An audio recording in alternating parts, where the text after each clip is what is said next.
Bonjour et bienvenue sur le podcast Venu d'ailleurs, le podcast où nous parlons de la recherche en astronomie et en astrophysique avec une première saison dédiée à la recherche de vie ailleurs. Nous sommes Lucie Lebouleux et Franck Celsis et nous vous souhaitons la bienvenue sur la planète des cygnes. Aujourd'hui, nous vous proposons une balade bucolique avec un voyage dans le temps, une collection de cailloux, de la photosynthèse, des signes de vie et une bonne bouffée d'oxygène. Et pour ça, nous avons deux invités.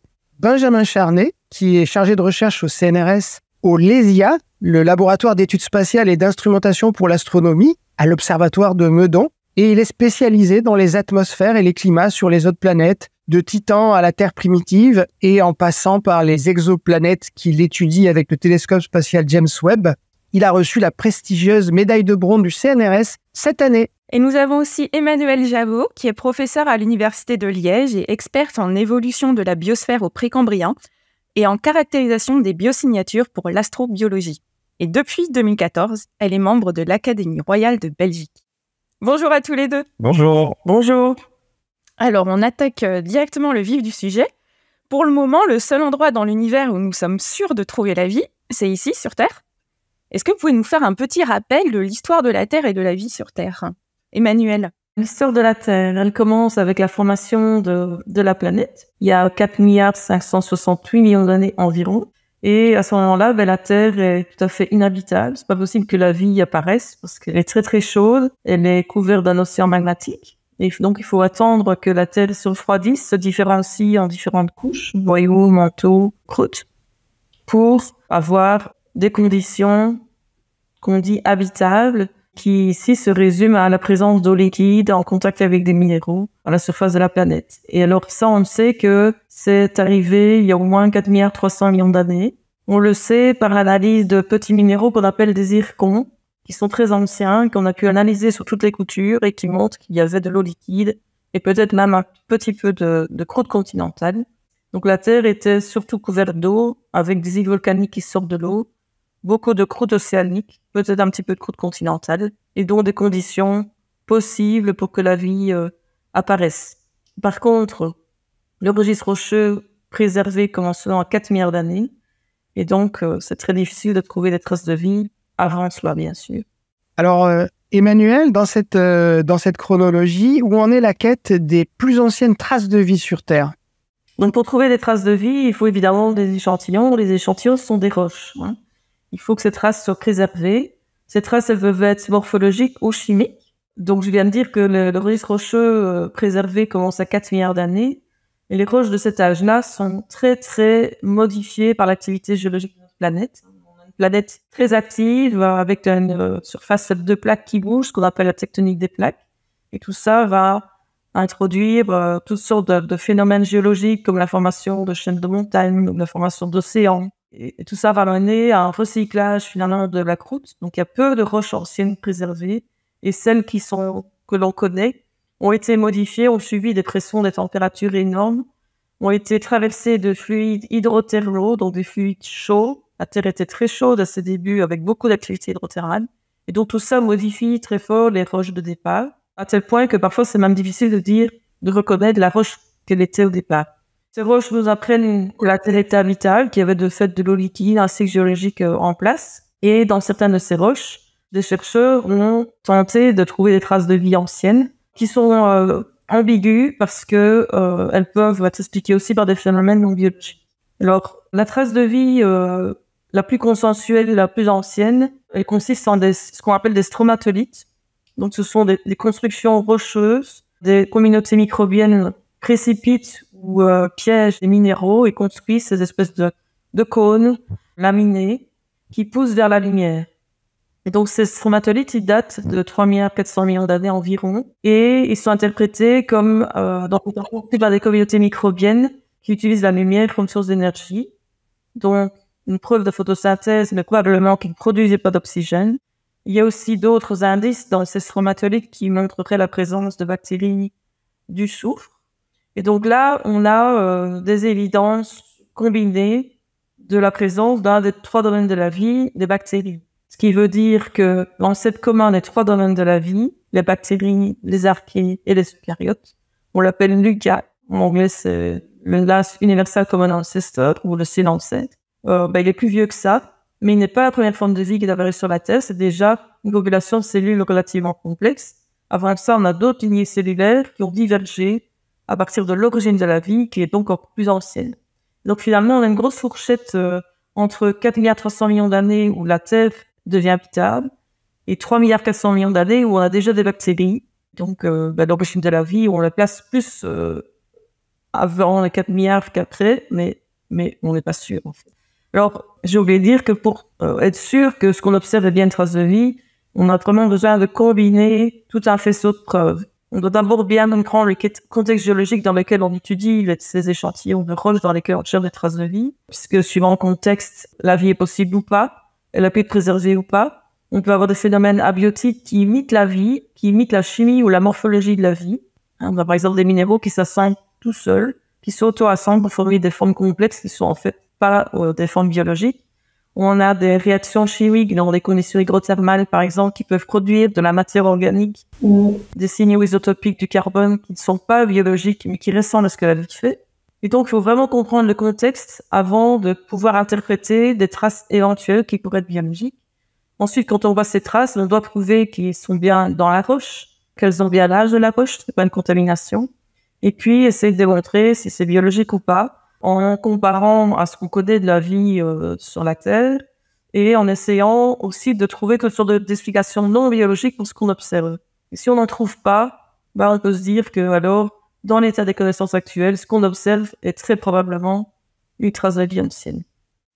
Je peux peut-être juste ajouter un point. Donc Emmanuel a beaucoup parlé des traces locales de vie, et il y a également l'impact que peut avoir toute une biosphère sur l'environnement. Et là-dessus, il y a des signatures qui sont débattues, qui pourraient être l'indication quand même d'une biosphère assez productive, donc la présence de beaucoup d'organismes sur la Terre primitive, qui est les rapports isotopiques du carbone. Donc la vie a tendance à privilégier le carbone 12 par rapport au carbone 13, donc elle l'assimile beaucoup plus facilement. Et ça se traduit ensuite par un changement des rapports isotopiques donc du carbone 13 par rapport au carbone 12 dans les roches, notamment dans le carbone qui est contenu dans les carbonates. Et quand on retrace l'évolution de ce fractionnement isotopique, on a l'impression qu'il varie relativement peu jusqu'à 3,5 milliards d'années. Alors ça peut suggérer, même si c'est débattu, qu'il y a quand même eu une biosphère vraiment primitive jusqu'à loin, qui suggère, comme on discutera après, sans doute aussi la présence de photosynthèse, qui est un mécanisme vraiment efficace pour produire de la biomasse. Et c'est quand même un résultat vraiment fort de la géochimie, d'avoir montré cette évolution, même si elle est encore débattue à cause de ces processus abiotiques, qui semble suggérer qu'il y a quand même eu une biosphère vraiment productive, même sur la Terre primitive, où là, il n'y avait pas de plantes, il n'y avait pas d'animaux, seulement des micro-organismes, et qui ont quand même été capables de former une biomasse vraiment significative et de modifier vraiment le cycle du carbone.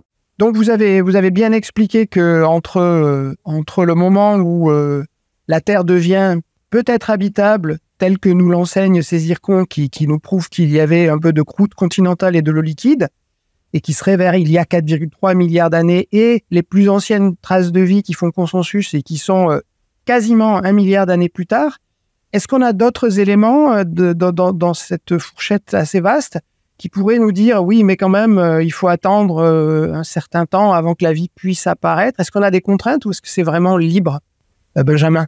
En effet, la condition, ça va être que les océans soient condensés à la surface de la Terre, qu'il puisse y avoir de l'eau liquide. Alors après, il est quand même possible qu'il y ait pu avoir notamment des impacts géants qui aient stérilisé la Terre après la condensation des océans et qui ont pu potentiellement réévaporer les océans. Et il y a eu alors un débat donc, qui a duré plusieurs années sur l'hypothèse qu'il y ait pu avoir un grand bombardement tardif vers 3,9 milliards d'années, qui aurait été déclenché notamment par une déstabilisation du système solaire par la migration de Jupiter et de Saturne, qui aurait pu entrer en résonance. Alors cette idée d'un grand bombardement tardif, elle est venue de la datation des impacts sur la surface de la Lune. Donc à partir des retours d'échantillons des missions Apollo, on a pu dater les âges des cratères et des grands bassins lunaires, et les reconstructions ont fait apparaître un pic dans le bombardement de la Lune vers environ 3,8-3,9 milliards d'années, donc correspondant aux grands bassins qu'on voit sur la surface de la Lune. Donc, ça a abouti à cette idée qu'il y ait pu avoir ce pic de bombardement avec cette hypothèse donc, d'une déstabilisation du système solaire qui a pu apporter donc, des astéroïdes et des comètes venus de l'extérieur du système solaire.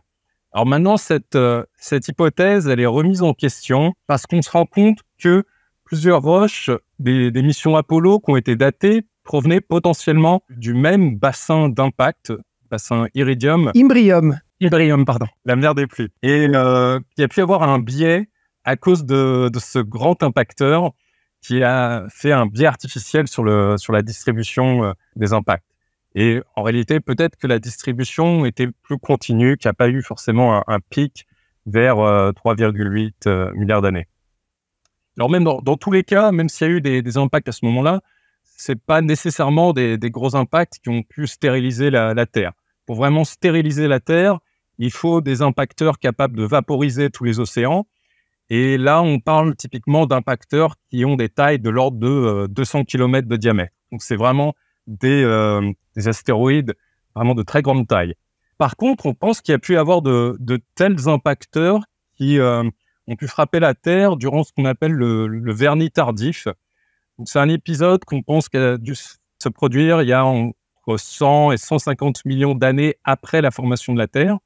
On a besoin de cet épisode de bombardement assez intense pour apporter en fait tous les métaux dans la croûte terrestre. Parce que les métaux vont avoir tendance à plonger vers le cœur de la Terre quand la Terre était sous forme d'océan de magma. Et pour garder des métaux comme le platine, l'or dans la croûte terrestre, il y a dû y avoir un apport plus tardif après la solidification et la différenciation de la Terre, qui forment le noyau, le manteau et la croûte. Ces impacts, qu'on appelle le vernis tardif, auraient pu également contribuer à de l'apport de l'eau sur Terre. Et donc, parmi les impacteurs qu'il y a pu avoir à ce moment-là, il y a pu en avoir des vraiment massifs, typiquement de la taille de Vesta, donc l'un des plus gros astéroïdes de la ceinture d'astéroïdes, et qui ont pu vaporiser les océans. Et donc, après cet événement, probablement il n'y avait plus de gros impacteurs capables de vaporiser complètement les océans. Donc là, on peut considérer que la Terre est restée habitable. Emmanuel, je crois que tu voulais ajouter un point. Oui, je voulais ajouter un point sur la question de la contrainte. Est-ce qu'on peut réduire un peu ce grand fourchette de temps dans le milliard d'années possible? En fait, il y a aussi une autre source d'information possible, c'est la phylogénie moléculaire et les horloges moléculaires que les biologistes ont construites. Donc, en fait, les biologistes, ils comparent le génome de tous les organismes actuels vivant des 3 domaines. Ils en font des arbres de la vie. Et les paléobiologistes leur donnent des âges minimums pour l'apparition de certains groupes. Et donc, ça permet de dater certaines des branches et des moments d'embranchement dans cet arbre. Les biologistes ensuite utilisent différents logiciels pour calculer, extrapoler le taux d'évolution ou des taux d'évolution variables et l'âge par exemple, de Lucas. Et donc, il y a plusieurs publications comme ça qui proposent que Lucas aurait au moins 3 milliards 900 millions d'années, ou un peu plus, et que donc l'origine de la vie est encore avant. Donc ça permet peut-être de donner des contraintes aussi. Oui, c'est intéressant. Même si on n'a pas de preuves directes de ça. Alors, j'avais juste une petite remarque sur cette question des impacts. Donc, c'est effectivement, Benjamin, tu as bien fait le tour des questions ouvertes actuellement. Alors, juste pour préciser que justement, cette datation des roches lunaires, qui du coup étaient très biaisées dans les missions Apollo, parce qu'elles étaient toutes autour de ce bassin d'Imbrium, un des intérêts du retour vers la Lune, c'est justement d'aller échantillonner des roches sur une plus grande surface de la Lune. Donc ça nous intéresse beaucoup. Mais par rapport à la contrainte, il y a quelque chose qui est important, c'est que si le bassin d'Imbrium a contaminé ces roches-là, il a quand même eu lieu. Et il faut savoir que statistiquement, la Terre reçoit 20 fois plus typiquement d'impact que la Lune. Et donc, s'il y a eu lieu, il y a 3,8, 3,9 milliards d'années d'impact comme Imbrium, il y a eu statistiquement, alors c'est toujours difficile de faire des statistiques sur un objet, mais il devrait y avoir eu des gros impacts. Et alors, est-ce que ça a pu stériliser la Terre ou non? Si on met à l'échelle, à partir des distributions de taille des impacteurs Imbrium, non, on n'est pas à un seuil de stérilisation. Par contre, ça a dû bien chauffer les océans quand même, jusqu'à des températures possiblement, ça dépend du volume des océans, de la vitesse des impacteurs, etc., mais jusque possiblement 80 degrés Celsius, ce qui peut être quelque chose d'intéressant à prendre en compte par rapport à des seuils, des grandes étapes de l'évolution qui ont dû faire avec, si la vie était présente, avec des grands réchauffements ponctuels de la Terre, sans qu'il y ait eu forcément stérilisation. Est-ce que, par exemple, Emmanuel, le fait qu'il y ait eu des phases très chaudes, ça a pu orienter l'évolution de la vie? Disons qu'on serait les survivants, on serait les descendants des survivants des organismes qui finalement ont résisté à ces impacts qui ont forcément eu lieu. C'est difficile à dire. Il y a une hypothèse qui propose que la vie soit parue dans des conditions très chaudes, hydrothermales. Et il y a toutes sortes de pour et de contre cette hypothèse. Et les gens qui proposaient cette hypothèse, en fait, avaient fait un arbre de la vie nouveau. Et ils voyaient que ce qui se plaçait dans les bases de l'arbre avait l'air d'être des organismes hyper thermophiles, donc adaptés à des conditions très chaudes. Mais en fait, on oubliait que les conditions actuelles des extrémophiles, de ces extrémophiles, donc des organismes qui ont besoin de ces conditions extrêmes pour vivre, ça résulte d'adaptations secondaires à partir d'ancêtres qui aiment plutôt les conditions tièdes. Et de toute façon, ça ne nous dit pas dans quelles conditions Lucas vivait, et encore moins dans quelles conditions l'origine de la vie s'est déroulée. Donc, c'est difficile d'extrapoler, en fait, ces conditions-là. Mais moi, une question que je me pose, c'est, on parle de cet impact depuis longtemps, 3008, 3009, mais à ma connaissance, peut-être que je me trompe, on n'a jamais trouvé de quartz choqué de cette époque-là, de minéraux choqués sur la Terre, alors qu'on a des roches de cet âge-là. Des minéraux choqués, c'est... Mais quand on a un impact de météorite, en fait, le choc est tellement violent que certains minéraux, on les dit choqués, on voit des espèces de petites fissures très caractéristiques, des espèces de petites lignes qui se croisent comme ça, un quadrillage. Tellement la pression était intense, c'est une pression énorme, ça cause un métamorphisme de choc très intense et ça choque les minéraux. Et donc, mais peut-être que je me trompe, mais je ne suis pas au courant en tout cas qu'on ait trouvé. Non, je pense qu'on n'a pas de traces ni dans les sédiments, ni dans ce dont parlait Benjamin, les sidérophiles qui auraient pu être apportés massivement, comme l'iridium par exemple dans l'impact il y a 65 millions d'années, qui est à l'origine de la disparition des dinosaures. On n'a pas trouvé de traces. Alors est-ce que c'est parce que la surface est recyclée trop vite ou pas? Mais en tous les cas, c'était juste pour dire que on trouve souvent dans les livres des choses assez définitives sur les taux d'impact, sur les bombardements, etc. Ce sont des questions très très ouvertes aujourd'hui du point de vue astronomique comme du point de vue de géophysique. Benjamin, tu voulais ajouter quelque chose là-dessus, je pense. Oui, c'est effectivement. Alors, on n'a pas, à ma connaissance, d'indication de traces de ce grand bombardement tardif sur la Terre. Par contre, on a quand même des traces d'impacteurs massifs durant la Terre primitive, durant ce qu'on appelle l'Archéen, donc entre 3,8 et 2,5 milliards d'années. Ça provient de couches de sphérules, ce qu'on appelle. Alors, les sphérules, qu'est-ce que c'est? C'est quand un impacteur frappe la Terre, et s'il est suffisamment riche en fer, il va être complètement vaporisé.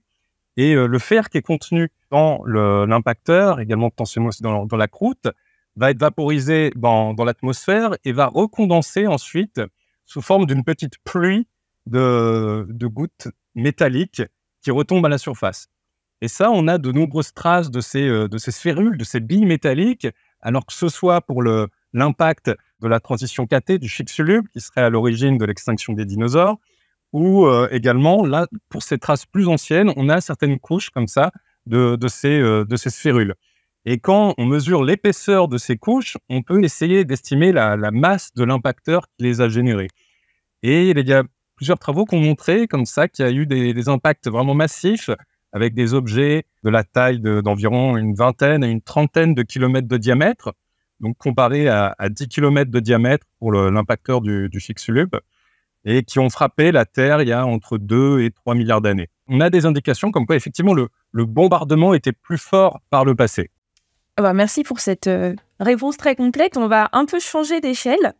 On va reparler d'atmosphère de notre planète. Et on sait aujourd'hui, notamment depuis la révolution industrielle, qu'on a un impact sur notre atmosphère, qu'on arrive à la modifier.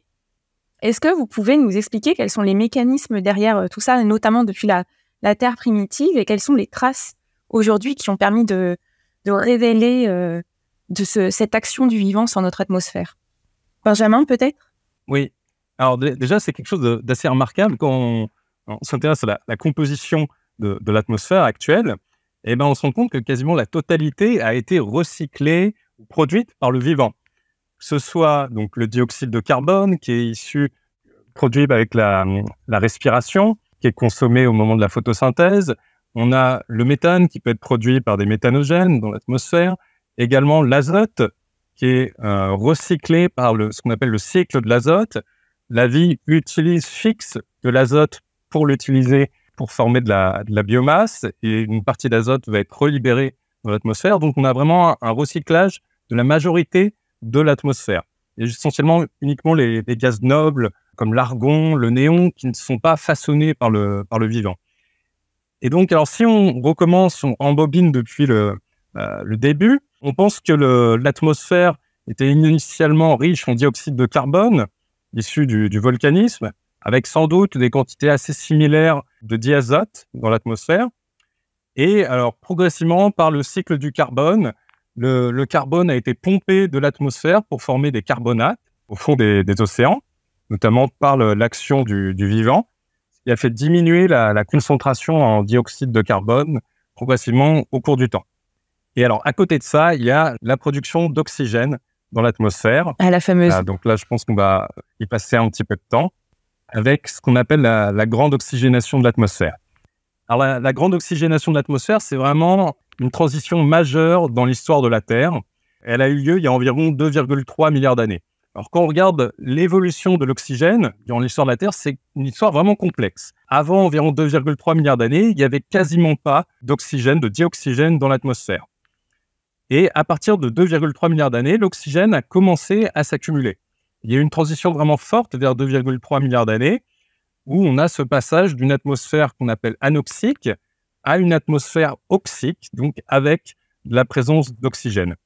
Et la présence d'oxygène a vraiment modifié ensuite toute la chimie atmosphérique, la chimie océanique, la minéralogie. Également, ça a eu un impact majeur pour la biosphère.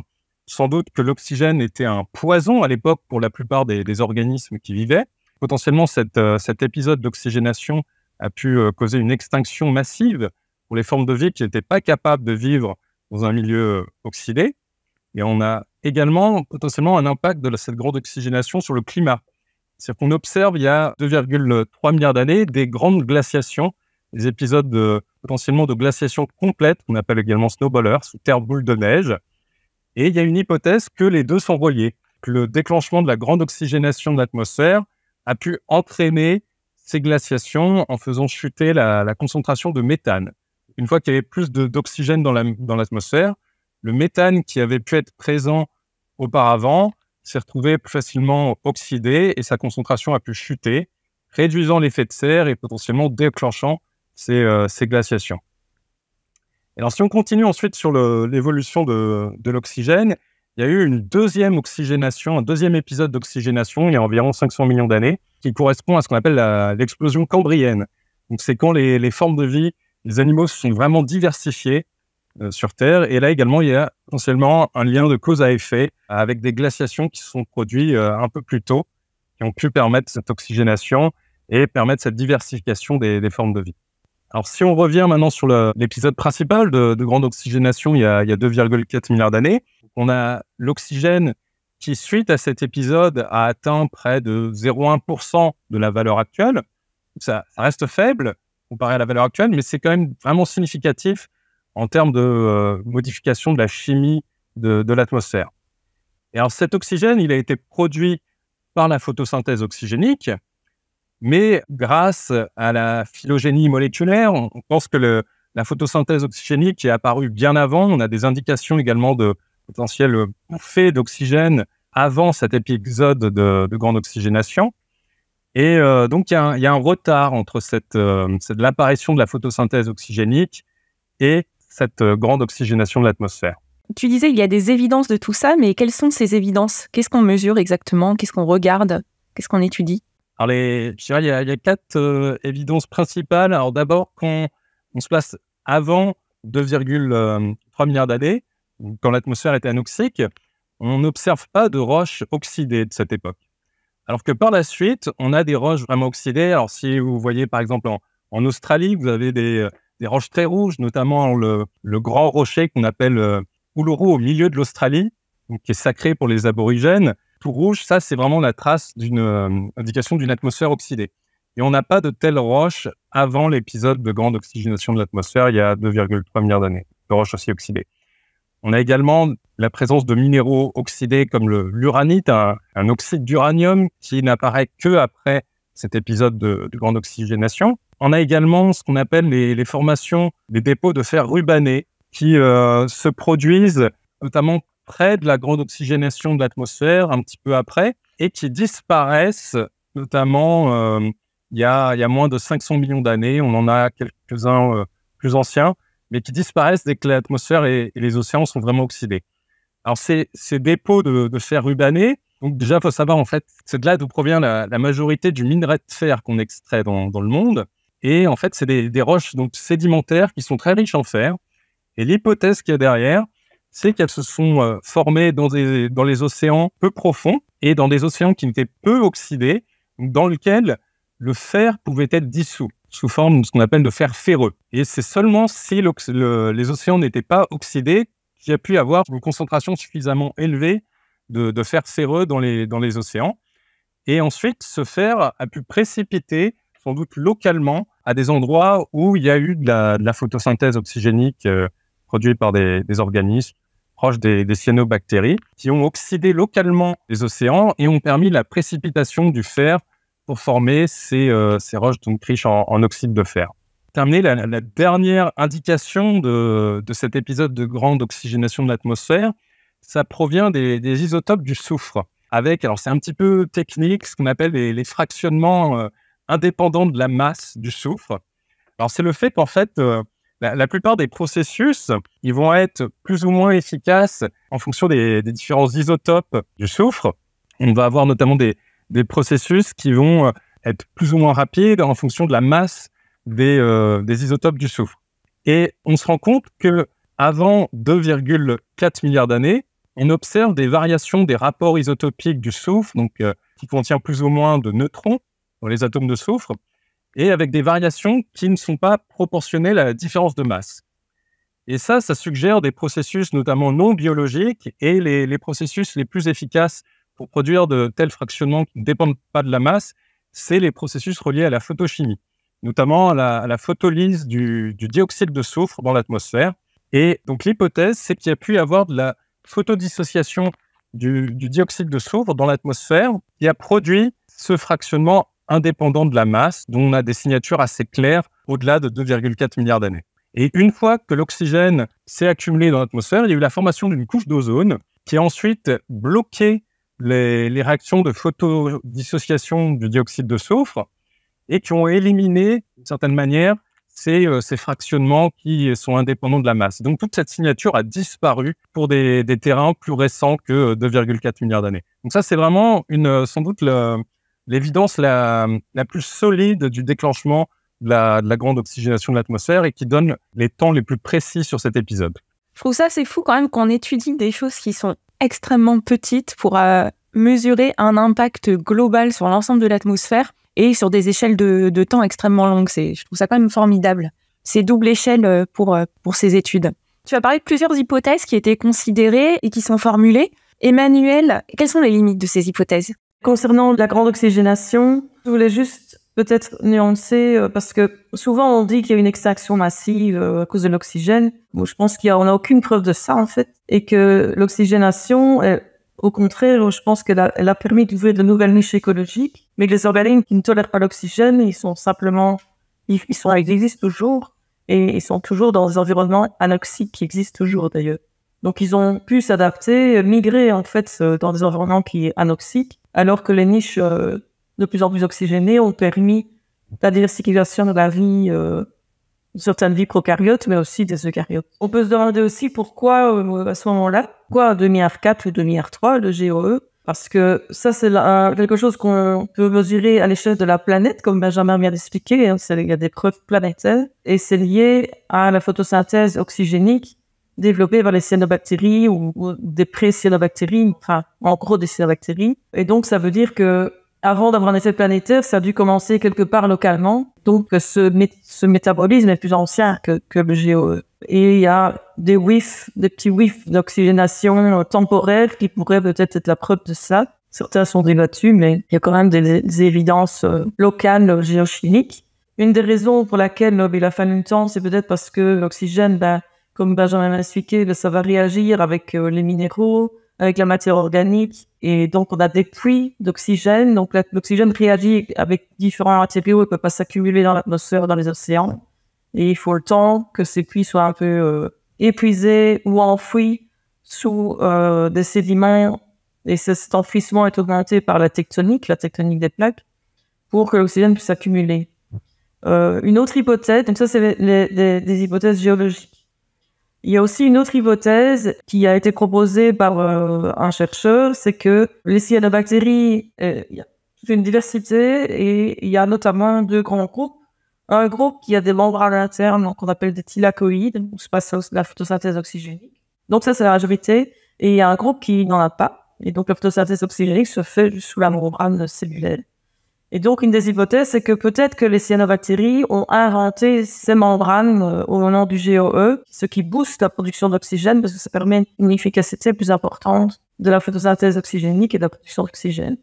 Et c'est quelque chose qui nous intéresse, nous, parce que on a découvert récemment des fossiles qui sont plus jeunes, qui ont 1,750 milliard d'années, mais qui préservent ces membranes internes. Et donc maintenant, on se dit que peut-être qu'avec cet outil, on peut, si on a de la chance, trouver des fossiles plus anciens qui pourraient permettre de tester cette hypothèse. Mais donc, il y a plusieurs causes qui permettent d'expliquer, tenter d'expliquer pourquoi le GOE se passe à ce moment-là.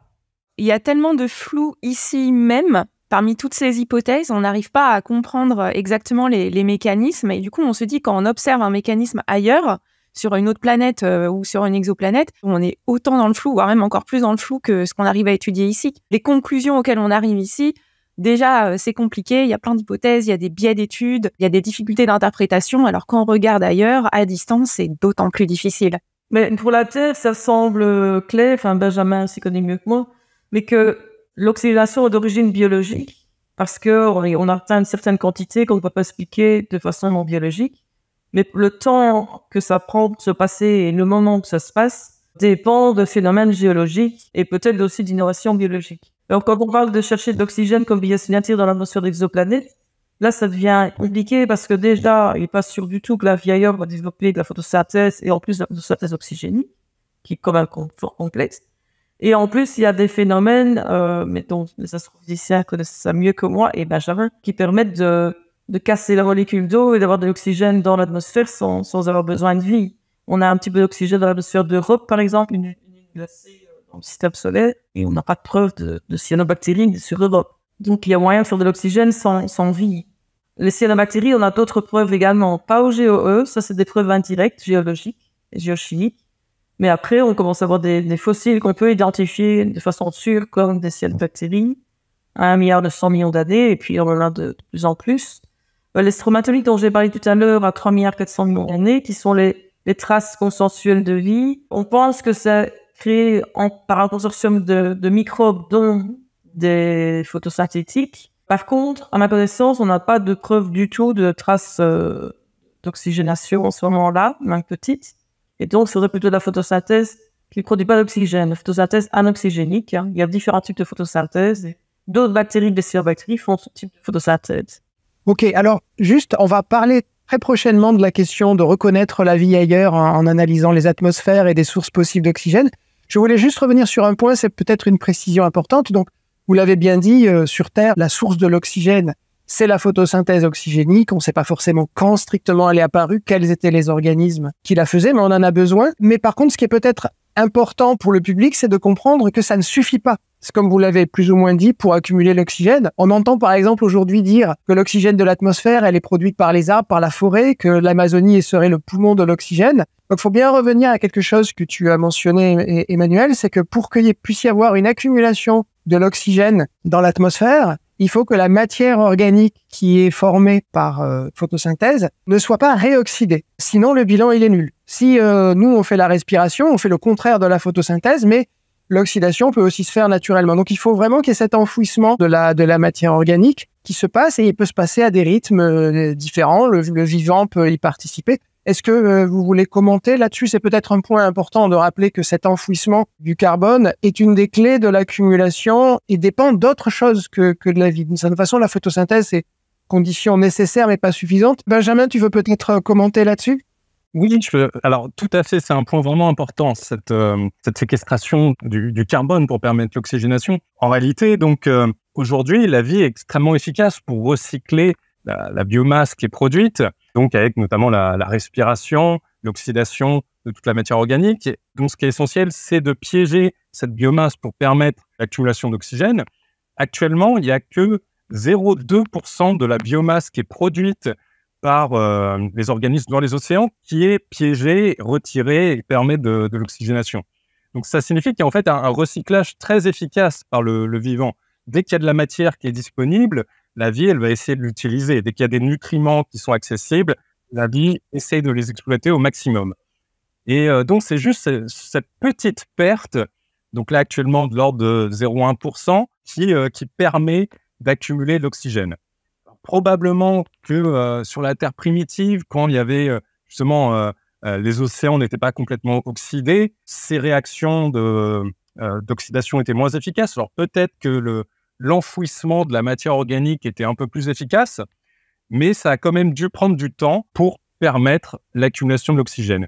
Et à nouveau, ça met le point sur des caractéristiques de la Terre, notamment alors potentiellement l'effet qu'a pu avoir l'émergence des continents, la tectonique des plaques, et ça souligne aussi tous ces paramètres qui pourraient être essentiels pour une exoplanète pour permettre l'accumulation de l'oxygène dans l'atmosphère. Il faudrait une surface continentale suffisante pour permettre cet enfouissement de carbone. Et il y a potentiellement d'autres paramètres qui rentrent en compte, qui ont pu être nécessaires pour expliquer cette dynamique de l'oxygène. Oui, Emmanuel, tu voulais compléter? Aujourd'hui, on pense surtout aux plantes, aux grandes forêts comme mécanisme d'oxygénation de la Terre, comme poumon de la Terre. Mais en fait, faut pas oublier que sur la Terre, actuellement, il y a toujours beaucoup de plancton, dont les cyanobactéries, qui produisent aussi beaucoup d'oxygène. Et qu'en plus, ce qui permet de produire des oxygènes par les plantes, c'est une organelle dans leur cellule qu'on appelle le chloroplaste, et qui est en fait une cyanobactérie au départ, qui a été engouffrée par un eucaryote primitif, et une algue, ça donnait des algues qui finalement donnaient des plantes. Et donc, tout ce qu'on voit de vert, en fait, c'est lié aussi finalement aux cyanobactéries. Très brièvement, je me permets une parenthèse pour dire qu'il y a eu une époque assez courte finalement dans l'histoire de la Terre où les plantes ont produit de façon nette de l'oxygène. C'est quand elles ont inventé le bois, quand les arbres sont apparus. Il n'y avait pas à l'époque les champignons qui font la dégradation de la cellulose et de la lignine. Et c'était une période chaude, carbonifère, où là, des masses de bois se sont accumulées sans être dégradées et ont été très efficacement enfouis sous forme de sédiments anoxiques. On n'était pas dans les 0,1% dont parlait Benjamin, on était dans des taux d'enfouissement de carbone très importants.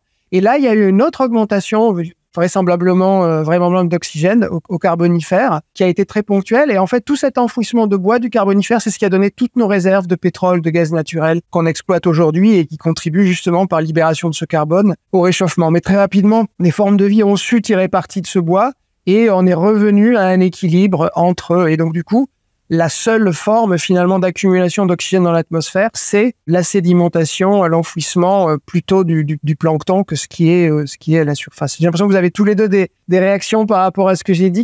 Oui, non, c'est juste que c'est par rapport à cet épisode, oui, au carbonifère où il y a pu y avoir un pic d'oxygène. Ce qui est assez fascinant, c'est qu'en plus, dans cette époque, il y a eu des insectes de grande taille qui se sont développés, donc des libellules assez géantes.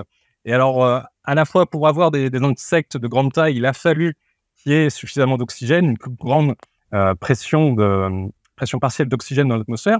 Mais en plus, si la pression totale était plus élevée, ça a pu faciliter justement la présence de ces libellules géantes qui ont pu voler plus facilement. Donc, c'est toujours assez fascinant ces liens qu'il y a pu avoir entre l'évolution de l'atmosphère et l'évolution du vivant en parallèle. Absolument. Emmanuel, tu voulais ajouter quelque chose? Oui, moi je voulais juste préciser que les champignons, en fait, on en a déjà 1 milliard d'années, on en a trouvé.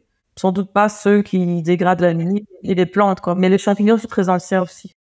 Alors écoutez, on va peut-être passer à la question des signes de vie. Donc on a bien compris que nous, quand on regarde notre atmosphère, on sait qu'elle est entièrement contrôlée, régulée et maintenue par l'activité du vivant qui modifie tous les grands cycles géochimiques. Mais si quelqu'un regardait notre planète, est-ce qu'il arriverait aux mêmes conclusions? Et donc nous, si on regardait notre planète, est-ce qu'on saurait reconnaître une atmosphère modifiée par le vivant? Donc on va parler un petit peu de ces questions de comment interpréter en termes de signature. Alors, d'une façon générale, là on a deux experts des biosignatures. Mais l'une au niveau géologique, de la recherche de la biosignature dans une roche, et puis il y a quelqu'un qui se questionne sur les grandes modifications à l'échelle globale d'une planète et qui sont observables. Alors Emmanuel, tu avais déjà un petit peu répondu, mais au niveau d'une roche, pour que tu sois convaincu qu'elle contient des traces de vie, notamment de vie de plusieurs milliards d'années, que c'est pas une roche de plusieurs milliards d'années qui a été habitée, colonisée par des formes de vie il y a 100 millions d'années, qu'est-ce qu'il te faut comme critères? Tu en as déjà un petit peu parlé, peut-être tu peux repréciser. Et surtout, est-ce que tu pourrais avoir les mêmes critères? Est-ce que ça te rendrait capable de reconnaître de la vie, par exemple, dans une roche martienne? Donc, mais comme je le disais tout à l'heure, il faut vraiment une combinaison d'évidences pour être convaincu. Il faut que toutes ces évidences soient cohérentes avec le contexte géologique et qu'elles ne soient pas explicables par des phénomènes abiotiques. Et donc, ça fait beaucoup de conditions. Alors, typiquement, donc, on va rechercher sur la Terre des roches sédimentaires qui se sont formées dans un habitat possible pour la vie et qui n'ont pas subi trop de transformations, donc pas trop de grande pression ou trop de grande température, qui pourraient altérer très fort ou effacer les traces de vie éventuelles que ces roches contiendraient. Je me méfie beaucoup aussi des fluides hydrothermaux qui transportent la matière organique biologique ou non, parce qu'on connaît des organismes qui vivent dans les milieux hydrothermaux, mais qui peuvent fausser les signatures et de tous ces processus abiotiques qui imitent la vie, soit en formant la molécule organique, en fractionnant des isotopes de carbone ou en créant des formes minérales ou organominérales qui ressemblent à la vie. Donc typiquement, nous on travaille sur des formes de vie fossilisées dans de la boue qui deviennent roches, donc des roches riches en argile en fait à grains très fins. Et dans ce contexte-là, les fossiles sont préservés, comprimés dans une roche qui était compactée simplement parce que l'argile, ça se tasse avant de devenir une roche. Et donc, ces fossiles qu'on étudie ont préservé leurs parois organiques, peuvent être plus ou moins complexes. Ils n'ont pas subi de trop grosse température ou trop grosse pression. Et on ne peut pas expliquer comment former ce genre de structure, de microstructure, de façon abiotique. Donc ça, pour moi, c'est l'idéal. Quand on peut en plus analyser ces parois organiques et trouver des pigments préservés ou des différentes molécules de la vie fossilisées, modifiées par cette fossilisation. Les phénomènes géologiques, comme on appelle la diagenèse, qui transforment un sédiment en roche, vont également modifier les cellules, évidemment. Pour moi, ça, c'est l'idéal. Le contexte et ces formes qu'on ne va pas expliquer par des phénomènes non biologiques. Alors évidemment, plus on recule dans le temps sur la Terre, plus on est dans des périodes où la Terre était très chaude, avec des fluides hydrothermaux partout, et donc les roches sont imprégnées de ces fluides hydrothermaux. Et donc quand on va, par exemple, en Australie ou en Afrique du Sud, dans des roches de 3 milliards 400 millions d'années, 3 milliards et demi, on a souvent plutôt des schètes, donc des roches riches en silice, qui peuvent être des sédiments traversés par une eau riche en silice et donc silicifiés, ou qui peuvent résulter de précipitations de silice. Et ça peut être des veines de fluides hydrothermaux, comme ça peut représenter des sédiments anciens. C'est souvent difficile, dans ces cas-là, de distinguer ce qui est biologique ou pas. On a, par exemple, si on coupe une tronche dans ce type de roche et qu'on regarde une lame au microscope, on va voir des minéraux avec de la matière organique qui a pu migrer autour des minéraux. Alors, à première vue, ça ressemble à une cellule fossile. Et puis, quand on fait des analyses à des échelles beaucoup plus poussées, à des échelles nano, on va voir qu'en fait, ce qui ressemblait à une belle sphère, ce n'est pas du tout continu en 3 dimensions. Enfin, donc, il y a vraiment beaucoup d'études, d'analyses à faire à différentes échelles, de l'échelle macroscopique à l'échelle micro et même nano, avec différents types d'équipements, en combinant des approches morphologiques, chimiques, pour être convaincu. Tout ça en contexte et, de nouveau, en essayant d'expliquer ça de façon non biologique. Alors, sur Mars, le problème sur Mars, déjà, on a de la chance, on envoie des rovers qui sont équipés d'instruments miniaturisés semblables à ceux qu'on utilise en labo. Notamment, pour l'instant, il y a Persévérance, le rover de la NASA qui se balade dans un fleuve qui s'est jeté dans un cratère de météorites. Et en 2028, il y a la mission ExoMars de l'ESA, dans laquelle nous participons, qui va atterrir dans un autre endroit qu'on appelle Oxyaplanum, et qui est une plaine avec des cours d'eau qui se jettent dans un bassin. Ces roches sont riches en argile, on le sait par des analyses faites par des orbiteurs. Donc les argiles, ça nous intéresse, ça préserve très bien la matière organique, qu'elle soit biologique ou pas. Et cette rover, elle est équipée d'une foreuse qui peut aller chercher des échantillons de 2 mètres de profondeur. Ça, c'est intéressant aussi parce que les conditions actuelles de Mars sont assez dures pour les roches et la matière organique éventuelle qui serait déposée à la surface. Il y a beaucoup de radiation. Et donc, c'est intéressant d'aller chercher des échantillons sur la surface. C'est ce qu'on fait sur la Terre aussi pour avoir des roches mieux préservées, non altérées. Et donc, cette rover, elle va être équipée d'espèces de loupe, pas d'un microscope vraiment, mais d'une caméra, de spectromètres infrarouges généralement qui permettent d'analyser les minéraux, détecter la matière organique, et puis d'un spectromètre de masse qui va pouvoir essayer d'analyser des molécules éventuelles préservées. Alors, ce qui est difficile, c'est que on va à un seul endroit, on n'aura pas beaucoup d'échantillons. On va essayer d'abord de déterminer le contexte géologique pour voir si c'est plausible que la vie soit apparue là, dans ces conditions, soit préservée aussi, puisqu'il peut non seulement apparaître, mais être préservée. Et donc cette rover est équipée de toutes sortes d'outils pour essayer d'interpréter l'environnement. Et le premier outil, c'est regarder les roches, voir si on voit des structures dans les roches, des structures sédimentaires qui indiquent la présence d'eau liquide, qui permettent de constituer les paléo-environnements. Mais après, on va forer, on va prélever un caillou qui va être broyé de grains assez grossiers. Ça va être mis dans un petit plateau qui rentre dans la rover, qui passe sous tous les instruments. Et donc, on est quand même fort limité dans la résolution, le nombre d'analyses d'échantillons et le nombre d'analyses tout court sur chaque échantillon qu'on peut faire. Donc, ça va être difficile de trouver les traces de vie. Et on a vraiment besoin d'une combinaison, comme je le disais. Alors ici, on risque d'avoir des analyses, et c'est ce qui se passe parfois dans certaines études pour les recherches de vie primitive sur la Terre aussi.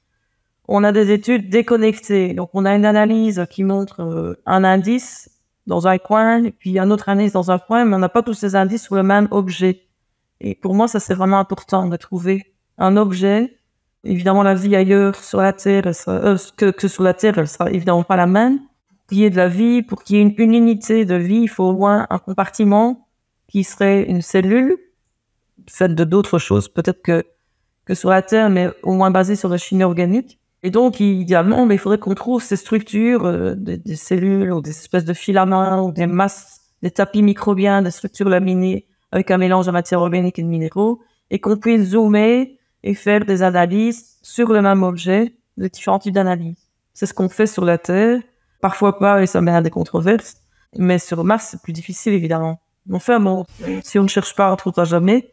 On doit d'abord déjà aller dans un endroit, et ça, c'est l'intérêt aussi de la mission ExoMars, c'est qu'on va à Oxyaplanum, qui est le terrain le plus ancien qu'on ait jamais visité sur Mars, qui date d'environ 4 milliards d'années. Et c'est l'époque où la vie est apparue sur la Terre, peut-être, avec toutes les contraintes dont on a discuté tout à l'heure. Or, ces terrains-là, ils sont très mal préservés sur la Terre, et avant 4 milliards d'années, on n'a pas de roches sur la Terre. Donc, c'est intéressant d'aller sur Mars pour voir ce qui s'est passé. Rien déjà pour ça, parce qu'on n'a pas ce registre sur la Terre. Et puis, voir si les conditions étaient telles qu'une chimie prébiotique a pu se développer, et puis peut-être des premières formes de vie. Alors, on a parlé de la Terre, on a parlé de Mars, et pour aller encore plus loin, on va maintenant parler d'exoplanètes, on va quitter le système solaire. Mais les exoplanètes, à la différence de Mars et de la Terre, c'est qu'on ne veut pas avoir des retours d'échantillons et étudier les roches. Pourtant, on sait que la vie a un impact, la vie repose notamment sur la photosynthèse qui impacte l'atmosphère. Donc, est-ce que c'est quelque chose que l'on peut étudier à distance, Benjamin? Oui, alors je dirais d'abord la photosynthèse, surtout la photosynthèse oxygénique, c'est probablement le processus le plus énergétique pour le vivant, donc le plus efficace pour à la fois produire de la biomasse et modifier l'environnement. Mais il y a également d'autres formes de photosynthèse, de la photosynthèse non oxygénique, donc qui ne produit pas de dioxygène, qui ont pu exister avant l'apparition de la photosynthèse oxygénique sur Terre. Et il y a également des organismes qui ne font pas de photosynthèse, qui tirent leur énergie directement des présences de différentes gaz dans l'environnement ou de la matière organique également qui est présente. Et ces organismes peuvent quand même modifier l'environnement. Donc, si on prend ces ces organismes qu'on appelle chimiotrophes. Ils ont pu quand même modifier l'atmosphère de la Terre primitive avant l'apparition de la photosynthèse oxygénique en transformant notamment du dihydrogène produit par le volcanisme en méthane. Il y a pu y avoir des concentrations élevées de méthane sur l'atmosphère de la Terre primitive avant la grande oxygénation de l'atmosphère. Là où c'est plus délicat, c'est de faire la distinction ensuite entre l'effet d'une telle biosphère et les effets de processus abiotiques. Parce que c'est quand même des écosystèmes qui seraient moins efficaces en termes de flux, à la fois de biomasse ou de flux de molécules produites. Si on prend le cas du méthane, il y a des processus abiotiques qui peuvent en produire, comme notamment ce qu'on appelle la serpentinisation. C'est le fait que dans des zones hydrothermales, on peut avoir de l'eau qui interagit avec des minéraux, notamment de l'olivine, et libérer du dihydrogène ou du méthane. Et donc là, ça devient un peu plus délicat si on observait une exoplanète riche en méthane, de pouvoir faire la distinction si ce serait un processus biologique ou non biologique. C'est pour ça que la photosynthèse, c'est le candidat, ce qu'on rechercherait en numéro 1, celui qui produirait les plus grosses anomalies, les plus grosses différences par rapport à une planète qui ne contiendrait pas de vie, qui n'aurait pas de vie. Mais alors, quand même, je vais préciser que si on se limite à une atmosphère riche en oxygène, comme l'atmosphère actuelle, on risque aussi de passer à côté d'un grand nombre de cas de biosphère potentielle. Si on prend juste le cas de la Terre actuelle, on observerait comme une exoplanète, il n'y a que durant les 500 derniers millions d'années où on serait capable de détecter le dioxygène. Avant, il y a plus de 500 millions d'années, le niveau de dioxygène dans l'atmosphère était trop faible pour qu'il soit détectable pour la Terre vue comme une exoplanète. On pourrait peut-être le détecter de façon indirecte avec l'ozone, qui lui s'est formé dès la grande oxygénation de l'atmosphère. Mais même dans ce cas-ci, alors on perdrait toute la biosphère qui a pu exister avant 2,5 milliards d'années. Donc, je pense que dans le contexte des exoplanètes, même si évidemment la photosynthèse oxygénique, c'est le processus qui serait peut-être le plus facile, et encore, c'est très difficile à détecter, il faut éviter de s'interdire et de se limiter par rapport à toutes les autres types de biosphères qui pourraient exister. Alors nous, la photosynthèse, en tout cas la principale, elle est notamment due à notre Soleil. Comment ça se passe autour d'étoiles qui seraient très différentes de notre Soleil, Emmanuel? De fait, la photosynthèse sur la Terre, elle utilise la lumière du Soleil, qui est un type d'étoile, mais il existe d'autres types d'étoiles, et les plus communes sont très petites, très froides pour une étoile, et émettent surtout dans l'infrarouge. Et on a découvert des systèmes planétaires autour de ce genre d'étoiles, comme le système TRAPPIST-1, qui a 7 planètes rocheuses qui tournent autour d'une petite étoile, TRAPPIST-1. On s'intéresse à la recherche de signatures de vie qui ferait une photosynthèse en utilisant ce type de lumière, différente de la lumière de notre Soleil. Et c'est pas complètement fou comme idée, parce qu'en fait, sur la Terre, on connaît déjà des organismes qui font de la photosynthèse dans l'infrarouge, plus dans le rouge, dans l'infrarouge. Parmi celles-là, il y a certaines cyanobactéries, certaines bactéries qui font de la photosynthèse qui ne produisent pas d'oxygène, et certains eucaryotes aussi sont capables. Et donc, pour tester cette hypothèse en fait de possibilité de vie d'une biosphère qui fait de la photosynthèse et qui donc serait suffisamment abondante pour pouvoir laisser des traces socialement détectables sur une exoplanète, on fait des expériences et on découvre en faisant ces expériences de nouvelles lignées en fait d'organismes dont on ne savait pas qu'ils étaient capables de faire cette photosynthèse. Il y a des chlorophylles dédiés à ça, des chlorophylles F et D, dédiés à ce type de photosynthèse par des organismes sur la Terre. Et ces organismes-là, ils vivent souvent dans des endroits un peu ombragés, en dessous des feuilles d'autres organismes ou à l'entrée de grottes ou dans la roche, des organismes endolithiques qui peuvent utiliser la lumière du soleil ou la partie plus en rouge de la lumière du soleil sur la Terre. Et donc voilà, peut-être que c'est possible qu'ailleurs, si une de ces planètes autour d'une de ces étoiles est habitable, une biosphère a pu inventer un moyen d'utiliser cette énergie. L'idée qu'on dit, c'est que cette source d'énergie d'une étoile, elle est abondante, et donc ça semble possible que s'il y a de la vie ailleurs, elle ait inventé une stratégie, un métabolisme pour utiliser cette source d'énergie. Qu'est-ce que ça produirait comme traces? Ici, ce qu'on fait comme expérience dans le laboratoire, c'est évidemment sur des formes de vie terrestre, parce qu'on n'a pas le choix. Et on voit que la photosynthèse oxygénique est quand même efficace, produit de l'oxygène. Donc, on doit encore voir un peu combien, avec quelle efficacité, mais du coup, on aurait de nouveau cette trace d'oxygène dans l'atmosphère, même si c'est pas la même lumière, la lumière visible. On est en train d'étudier aussi comment la production de pigments peut être modifiée par ces organismes. Et si un jour, peut-être, on sera capable d'imager la surface des exoplanètes. On est en train d'inventer des extrêmement grands télescopes et d'autres, de nouveaux équipements au sol et dans l'espace, qui un jour seront peut-être capables d'imager la surface et pourquoi pas détecter la fluorescence de pigments biologiques. Il y a déjà des articles là-dessus sur la biofluorescence sur les exoplanètes. On le fait sur la Terre avec des petits satellites ou des avions. On peut voir des blooms de plancton par leur production de chlorophylle dans les océans terrestres. Donc, si un jour on arrive à ce type de résolution, ça, combiné à la composition de l'atmosphère, ça pourrait peut-être nous aider. Alors, comme disait Benjamin, il n'y a pas que de la vie photosynthétique, il y a plein d'autres vies qui n'utilisent pas la lumière du soleil comme source d'énergie. Il y a des organismes qu'on appelle des organismes chémolithotrophes qui vont utiliser simplement des échanges d'électrons entre différents éléments qui sont dans des minéraux et qui n'ont pas besoin de la lumière du soleil pour vivre. Et on en trouve dans beaucoup d'environnements, ce type d'organisme. Malheureusement, c'est assez cryptique et ça ne laisse pas de traces dans l'atmosphère. On pourrait distinguer d'une trace géologique dans l'atmosphère. Il faut vraiment pouvoir aller sur place. Donc c'est peut-être aussi ce qu'il y aurait sur Mars au début de l'histoire de Mars.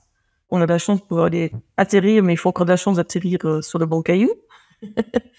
Mais pour une exoplanète, évidemment, on ne saura jamais y aller, donc on doit faire des choses à distance et on est limité. Mais bon, de toute façon, c'est comme pour Mars, comme les exoplanètes, il faut les étudier la diversité de toutes ces autres planètes, comme Franck a déjà dit dans d'autres interviews, pour comprendre la diversité avant de pouvoir déceler éventuellement une anomalie qui pourrait peut-être être d'origine biologique. Il faut d'abord qu'on connaisse la diversité de ces planètes, de leur atmosphère, de leur surface, tout de différents types d'étoiles. Tout à fait. En tout cas, le fait qu'on vive sur une planète qui a été profondément modifiée par le vivant, hein, l'atmosphère, les océans, la surface, depuis des milliards d'années, c'est clairement depuis longtemps une grande motivation pour aller regarder les atmosphères des exoplanètes en se disant que peut-être à l'inverse, on pourrait, en analysant l'atmosphère d'exoplanètes, y décrypter, y révéler la présence d'une biosphère de façon similaire à ce qui s'est passé sur la Terre. Alors Benjamin, j'aimerais avoir ton avis là-dessus. Bien sûr, le principe en soi, tel qu'il est dit, il est très motivant. Il est évident que c'est intéressant d'aller à la recherche de ces atmosphères et de les décrypter. Mais j'aimerais avoir un peu ton avis sur à la fois les difficultés techniques que ça pose déjà pour avoir suffisamment d'informations, et ensuite sur finalement qu'est-ce qui pourrait être une composition qui pointe vers la vie de façon non ambiguë. Actuellement, pour pouvoir caractériser les atmosphères d'exoplanètes, on a deux techniques privilégiées. D'une part, ce qu'on appelle la spectroscopie de transit. On va regarder la lumière qui passe à travers l'atmosphère d'une exoplanète quand l'exoplanète passe devant son étoile.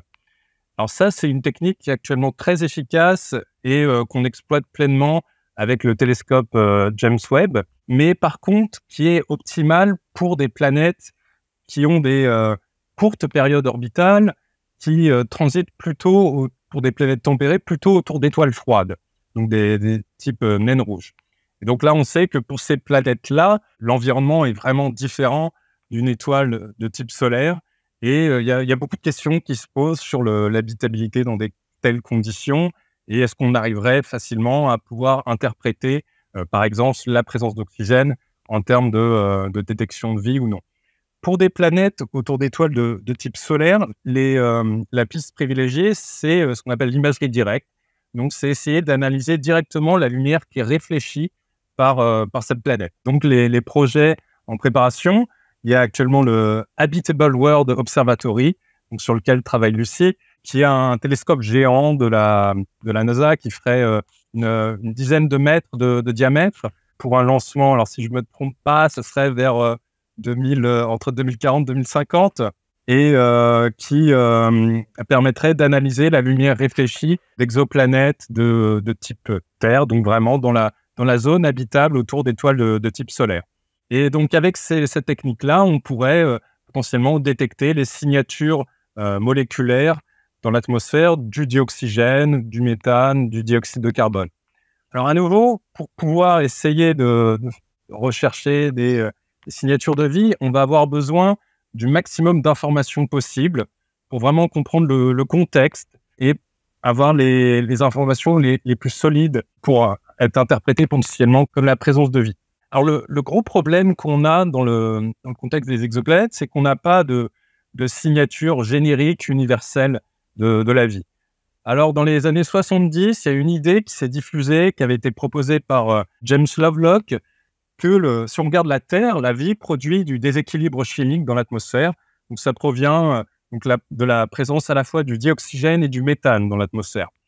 Et donc, ça a été proposé, donc le fait qu'il puisse y avoir un fort déséquilibre chimique dans l'atmosphère comme une potentielle signature un peu générique de l'action d'une biosphère.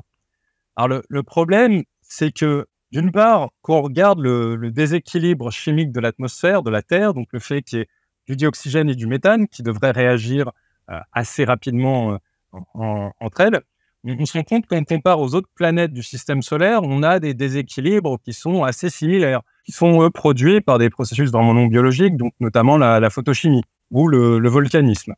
Donc le déséquilibre chimique de l'atmosphère terrestre n'est pas si exceptionnel que ça. C'est quand on prend en compte l'océan qu'on réalise que là, il y a un déséquilibre qui est vraiment significatif. Et l'autre point, c'est que, en plus, il y a des formes de vie qui vont avoir tendance plutôt à réduire le déséquilibre chimique de l'atmosphère. Notamment, donc, ce que parlait Emmanuel, ces organismes chimiotrophes, donc, qui vont utiliser les molécules présentes dans l'atmosphère, ils vont utiliser, en fait, ce déséquilibre chimique comme source d'énergie. Donc, c'est clairement pas quelque chose d'universel à la vie. L'autre point, c'est peut-être ce qui est plus intéressant, c'est de regarder les flux qui sont nécessaires pour produire de tels déséquilibres. Donc, le fait que pour produire le déséquilibre, donc avoir à la fois de l'oxygène et du méthane sur Terre, il faut des flux vraiment significatifs, vraiment importants, à la fois de dioxygène et de méthane, qui ne sont pas compatibles avec des processus non biologiques. Alors, une hypothèse qui est proposée, une méthode qui est privilégiée actuellement pour essayer de traquer des signes de vie sur des exoplanètes, c'est d'essayer de rechercher des anomalies. Et pour ça, l'approche, ce serait de regarder un grand échantillon d'exoplanètes, parce qu'on s'attend à ce que ces anomalies soient potentiellement rares, et d'avoir une approche un peu probabiliste. On va essayer de comparer, d'estimer la probabilité que ce qu'on observe a une origine biologique plutôt que non biologique. Et donc pour ça, alors à nouveau, on a besoin de regarder un grand échantillon de planètes pour avoir assez de chance de pouvoir détecter une planète où il pourrait y avoir de la vie. Et également, on a besoin d'un grand nombre d'observations pour contraindre les modèles qui vont nous permettre de prédire ce qu'on devrait avoir.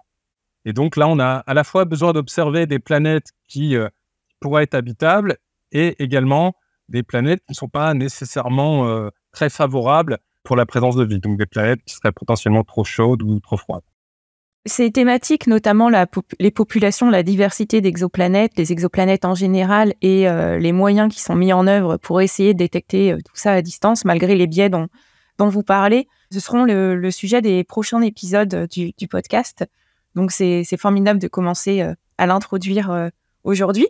On arrive à la fin de cet épisode où on a la chance d'avoir avec nous deux experts et expertes qui ont beaucoup de connaissances et ont pu répondre à toutes nos questions.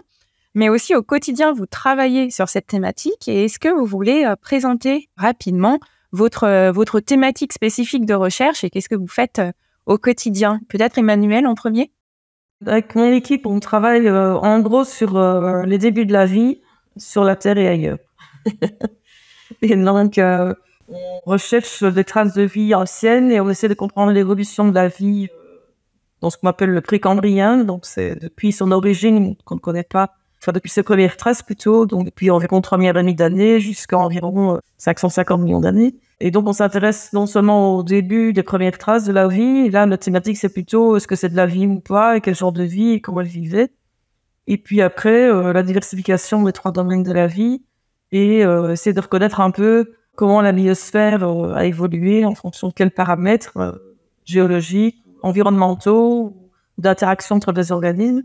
Et plus spécifiquement, on étudie en particulier l'évolution des cyanobactéries, leur diversification, et on étudie aussi l'origine et la diversification des premiers eucaryotes. D'abord unicellulaires, qui ont un noyau, des organelles, et qui sont nos ancêtres finalement. Donc ça, c'est vraiment des recherches qu'on mène actuellement, depuis plusieurs années. Et toute cette recherche, en fait, de traces de vie anciennes, ça nous permet d'aborder la possibilité de vie ailleurs. On se rend un peu compte de ce qui fait que notre planète est habitable ou pas à ses débuts, et que peut-être qu'il faut que quelques conditions pour qu'une planète soit habitable, c'est pas pour ça qu'elle est habitée. Et puis, les outils qu'on utilise pour rechercher des traces de vie sur la Terre et la caractériser, prouver que c'est de la vie, quel type de vie. Aussi étudier les phénomènes non biologiques qui imitent la vie pour ne pas détecter des faux positifs. Tout ça, ce sont des approches qu'on applique à la recherche de vie sur Mars, avec les mêmes instruments miniaturisés. Donc, on a aussi un projet où on a déjà impliqué dans la mission ExoMars, et on a un projet où on va faire de la fossilisation artificielle de vie dont on est sûr que ça en est, et puis de molécules prébiotiques dont on est sûr que ça n'en est pas, de la vie.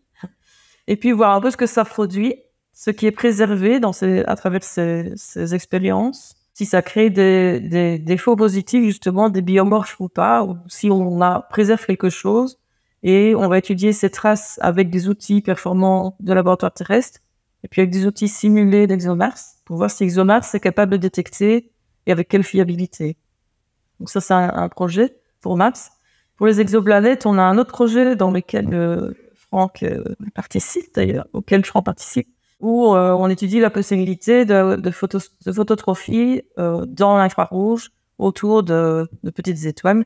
Et donc là, on a toute une équipe d'astrophysiciens et géophysiciens qui caractérisent les planètes rocheuses autour du système TRAPPIST, de voir un peu si certaines sont habitables ou pas. C'est un système très particulier, comme je disais tout à l'heure, parce qu'en plus, les planètes sont très proches les unes des autres et elles vont tout le temps à la même face vers le Soleil. Donc, on a un côté jour, un côté nuit. Ces étoiles, elles crachent des radiations terribles, des UV très intenses de temps en temps. Donc, ça n'a pas l'air très sympa pour la vie, mais quand même, elles envoient une lumière qui est utilisable. Et peut-être qu'il y a certaines planètes qui ont de liquide, une atmosphère, et où la vie pourrait se développer quand même. Et donc, on étudie avec une équipe de biologistes aussi, et paléobiologistes, cette possibilité. Donc, on combine tout ça pour essayer de faire pousser les cellules, les souches qu'on a identifiées qui sont capables de faire la photosynthèse dans l'infrarouge. On va les soumettre à des conditions TRAPPIST 1 que les astrophysiciens nous donnent, dans la mesure du possible, évidemment, puisqu'il s'agit de vie terrestre, donc voilà. Et puis on va essayer de comprendre si c'est vraiment possible qu'un tel type de vie existe sur ces planètes et quand même pour la détecter en plus. Donc à la fois, ce sont des simulations sur les conditions, sur l'environnement et de l'étude de sédiments, de roches. Et l'expérimentation, oui. Très bien. Merci, Benjamin. Est-ce que tu veux raconter ta vie professionnelle ? Oui, avec plaisir. Donc moi, je travaille principalement sur la modélisation et la caractérisation des atmosphères d'exoplanètes.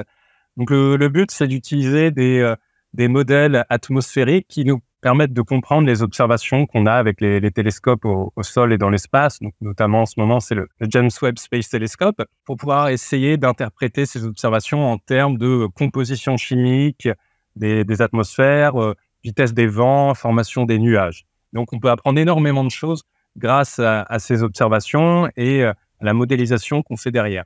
L'autre aspect de mon travail, c'est l'étude de l'atmosphère de la Terre primitive, surtout avec de la modélisation, pour essayer de comprendre un peu le climat, la photochimie, voire le cycle du carbone qui ont pu se passer sur la Terre primitive. Et ce qui me plaît beaucoup, c'est l'interaction vraiment entre les deux. Donc, à la fois utiliser la Terre primitive comme actuellement notre seul exemple de planète habitable et habitée. Donc, on apprend vraiment beaucoup de choses en étudiant la Terre primitive sur les différents processus qui peuvent contrôler l'habitabilité des exoplanètes et comment, par exemple, donc le sujet d'aujourd'hui, comment la vie peut modifier l'atmosphère. Et l'autre aspect, ce que j'espère dans le futur, c'est grâce aux observations d'exoplanètes, on pourra peut-être mieux comprendre certaines phases de l'histoire de la Terre, notamment les phases les plus primordiales, quand la Terre était sous forme d'un océan de magma ou quand la Terre a pu avoir une atmosphère réductrice épaisse d'hydrogène.